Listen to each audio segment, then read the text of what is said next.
Welcome. Today in front of me Oppo Reno 5 Lite, and I'll show you how to log out from Gmail account on this device. So first you should go to the Gmail application, and right now here on the right upper corner tap on this icon and you'll see that, for example, we're logged in right now into 2 accounts. Now just to remove one from this account, tap here to manage account on this device and tap here on the Google section.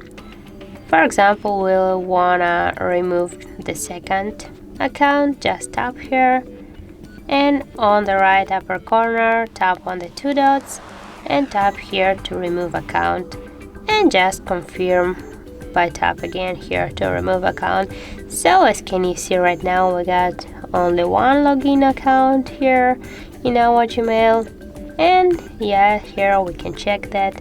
So that's how it works. If you found this video helpful, leave like, comment and subscribe our channel.